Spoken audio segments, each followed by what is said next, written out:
J'étais à El Alia. Témoignage sur les actes de terreur et les massacres faits à El Alia le 20 août 1955. C'est excellent livre de Roger Vétillard, le 20 août 1955. Alors, je vais essayer de parler plus fort. Le 20 août 1955, j'étais à El Alia. Marie-Jeanne Poussedou. Le 20 août 1955, une date terrible, une date inoubliable, dira Yves Courrière dans son histoire de la guerre d'Algérie. Excusez-moi. Ce jour-là, Zigout Youssef, le chef de la wilaya 2, lance la population civile de certains douars du nord constantinois contre les Européens. À El Alia, petit centre minier près de Philippeville, 32 personnes sont assassinées dans des conditions barbares. Marie-Jeanne Poussedou témoigne. Insoutenable horreur barbare. Quelle était la culpabilité des enfants d'El Alia? Je m'appelle Marie-Jeanne Poussedou. Je suis pied noir, née à Philippeville en 1938, de parents français d'origine italienne. Mes parents étaient des ouvriers. Toute ma famille, frères, oncles, cousins, travaillaient à la mine d'El Alia, près de Philippeville. Ce petit village d'El Alia n'était qu'un village de mineurs, d'artisans, qui travaillaient dur dans la mine de fer. Il y avait également des ouvriers arabes avec qui nous partagions, au moment de nos fêtes respectives, nos pâtisseries et notre amitié. Ils avaient leurs coutumes, différentes des nôtres, nous les respections, nous nous respections, nous étions heureux. Les événements d'Algérie ont commencé en 1954. Mais pour nous, la vie était la même.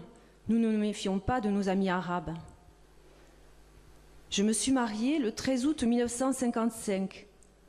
Nous avons fait une belle fête et tous nos amis étaient là, notamment C, le chauffeur de taxi arabe que nous connaissions bien. Avec mon mari, le 19 août 1955, avec mon mari Avec mon mari, nous sommes partis en voyage de noces.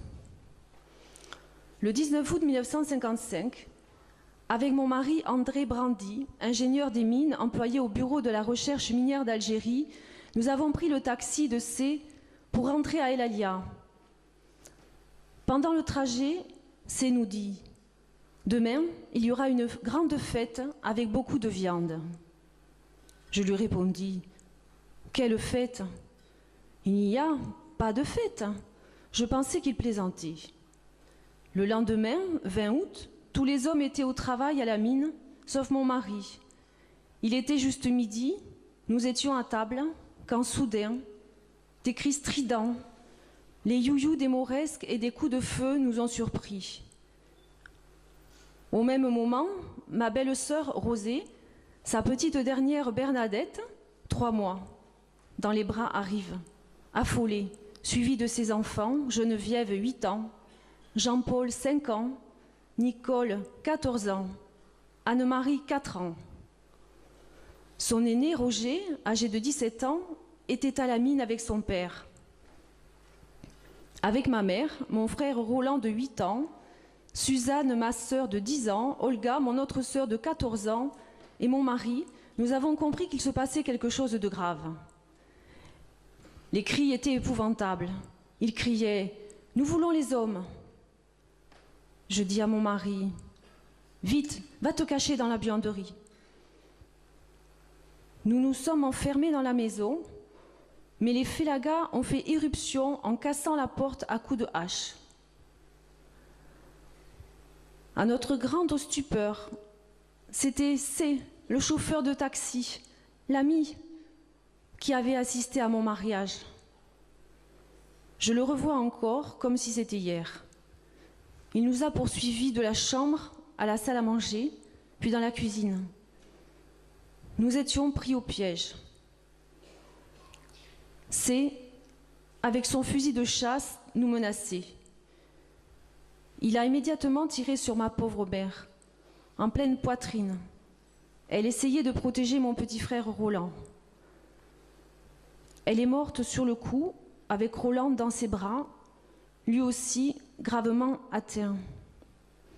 Ma belle-sœur, Rosée, a été tuée dans le dos. Elle gardait son bébé contre le mur. Ma jeune sœur Olga s'est jetée dans une crise d'hystérie sur le fusil. Il a tiré à bout portant, la blessant salement. Il nous narguait avec son fusil. Bravement et affolée, je lui dis « Vas-y, tire, il ne reste plus que moi ». Il a tiré, j'ai reçu la balle à hauteur de la hanche. Je n'ai même pas réalisé et il est parti. J'ai pris les enfants, je les ai cachés sous le lit avec moi. Mais je souffrais trop et je voulais savoir si mon mari était toujours vivant. Je suis allée dans la buanderie et je me suis cachée avec lui derrière la volière. Les Félagas, les fils de C, sont revenus. Ils se dirigeaient vers nous en entendant un bruit, mais l'un d'eux a dit en arabe « C'est rien, c'est les oiseaux ». Et nous sommes restés apeurés, désemparés, sans bouger, jusqu'à 5 heures de l'après-midi. Les cris, les youyous stridents, la fumée, le feu. Quel cauchemar. Un avion de tourisme est passé au-dessus du village et a donné l'alerte. L'armée est arrivée à 17 heures. Et là, nous sommes rentrés dans la maison pour constater l'horreur. Mon petit frère Roland respirait encore. Il est resté 5 jours dans le coma et nous l'avons sauvé. Malheureusement, ma sœur Olga a été violée et assassinée. Ma sœur Suzanne, blessée à la tête, elle en porte encore la marque. Puis l'armée nous a regroupés. Ma famille, Azeï, tous massacrés au couteau.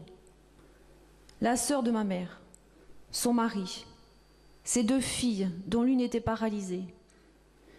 L'une des filles qui était en vacances avec son bébé a été, elle aussi, assassinée à coups de couteau. C'est la fiancée de son frère qui s'était cachée, qui a tout vu et nous l'a raconté. Le bébé avait été éclaté contre le mur. Puis, mon cousin a été tué à coups de fourchette au restaurant de la mine.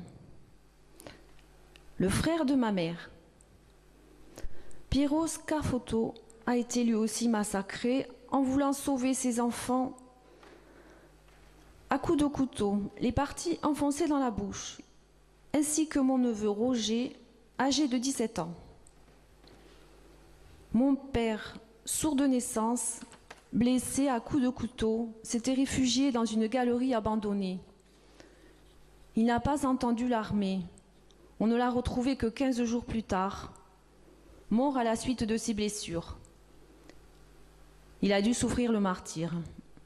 Mon jeune frère Julien a été également massacré. 13 membres de ma famille ont été ainsi martyrisés, massacrés par le FLN. Je suis restée à l'hôpital près de 3 mois. J'avais fait une hémorragie interne avec infection, car les balles fabriquées étaient bourrées de poils, de bris de lame, de rasoirs. Nous avions échappé à la mort, mais pas à la souffrance. Mon mari fut muté à Bougie, mais le chantier ayant subi une attaque, il a dû fermer.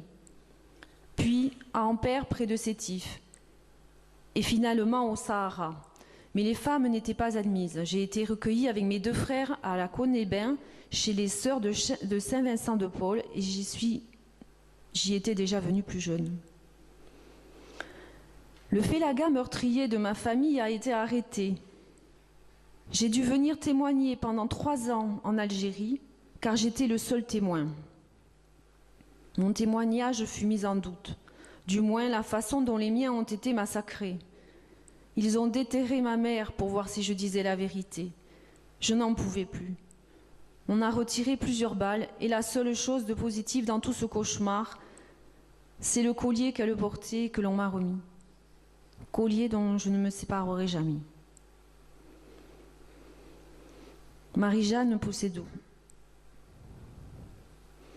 Marie-Jeanne, Madame Poussédou, nous ne vous oublions pas, vous et toutes vos proches.